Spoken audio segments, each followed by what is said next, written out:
Red green online present. সেনাবাহিনীর একটা অংশ যে কোনোভাবে ক্ষমতায় যেতে চায় বা ক্ষমতা গ্রহণ করতে চায় বা জরুরি অবস্থা জারি করতে চায়, সুতরাং দ্রুত নির্বাচন না হলে জাতি ক্রাইসিসে পড়বে, এই কথা সে বললে সেনাবাহিনী তার সাথে থাকবে না, এই জন্য সেটা বলতে পারে না। নাম্বার 2, উপদেষ্টাদের মধ্যে কেউ কেউ ক্ষমতা প্রলম্বিত করতে চায়, এটাও যদি সে বলে ফেলে মাঝে মধ্যে চাপে পড়ে, এটাও সে বলতে পারে না, এই জন্য সে শুধুই নির্বাচন করে। তো নির্বাচন করাটা তো সমস্যা না। বিএনপির প্রতি আমাদের প্রথম আক্ষেপ হলো, আপনারা কেন জুলাইয়ের রাজনীতিটা করলেন না বলেন? আপনাদেরই তো উচিত ছিল জুলাইয়ের রাজনীতি করা। এনসিপিকে আমরা পরে ধরবো। আপনারা যতবার নির্বাচনের কথা বলেছেন আমরা প্রত্যাশা করেছি আপনারা প্রতিবার আগে বলবেন বিচার করতে হবে, সংস্কার করতে হবে, নির্বাচন দিতে হবে। দেখেন আজকে আমরা যারা বিএনপি করি না কিন্তু শহীদ জিয়াকে ভালোবাসি, তারাও তো বিএনপির পক্ষে দাঁড়াতে পারছি না। কি তারা সংস্কার এবং বিচারের কথা না বলে শুধুই নির্বাচনের কথা বলছে, আমরা তার পক্ষে কিভাবে দাঁড়াবো? সুতরাং বিএনপির উচিত ছিল এই জুলাইয়ের সমস্ত আন্দোলনের স্টেক নেওয়া। তার কথা বলা উচিত ছিল যে অতি দ্রুত জুলাই ঘোষণাপত্র দিতে হবে।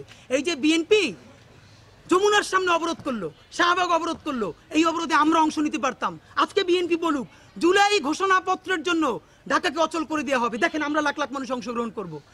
বিএনপি জুলাই ঘোষণাপত্র নিয়ে অবরোধ করছে না, বিএনপি সংস্কার নিয়ে অবরোধ করছে না, বিএনপি বিচার নিয়ে অবরোধ করছে না। যখন সে শুধুই নির্বাচন নিয়ে কথা বলবে তখন তো আমরা এটাকে ফিল করি দিল্লির ছকে সে পা দিয়েছে এবং তাকে দিতে হয়েছে।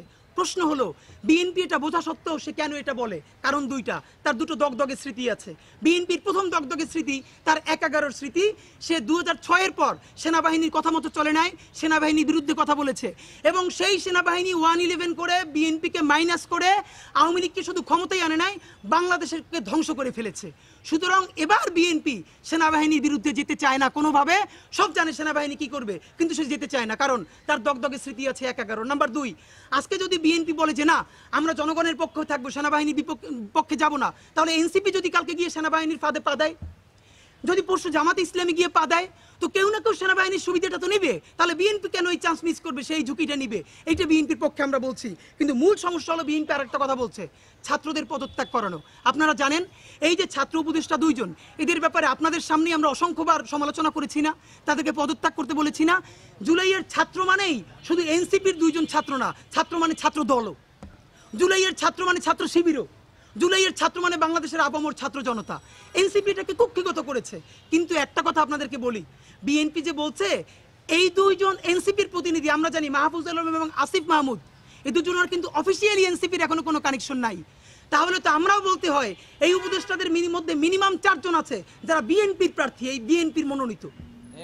এবং এর মধ্যে এমন একজন উপদেষ্টা আছে তিনি সুটকেস গুছিয়ে বসে আছেন কোন সময় ডক্টর ইউনূস ক্ষমতা ছাড়বেন এবং তিনি প্রধান উপদেষ্টা হবেন। এবং বিএনপি যেদিন ক্যাবিনেট যাবে, সরকার গঠন করবে, সেইখানে তিনি আবার গুরুত্বপূর্ণ একটা মন্ত্রী হবেন, এরকম লোকও তো আছে। তা আপনারা যদি তাদেরকে এনসিপির মন্ত্রী বলেন, তাহলে বিএনপির মন্ত্রীও তো আছে 5 জন, তাদেরকে পদত্যাগ করাবে কি আমাকে বলেন? এই বিশেষ প্রতিবেদনটি যদি আপনাদের ভালো লেগে থাকে অথবা উপকৃত হন তাহলে অবশ্যই এই চ্যানেলটি সাবস্ক্রাইব করুন এবং লাইক, কমেন্ট ও শেয়ার করে রেড গ্রিন অনলাইনের সাথেই থাকুন। Thanks to everyone. Red green online.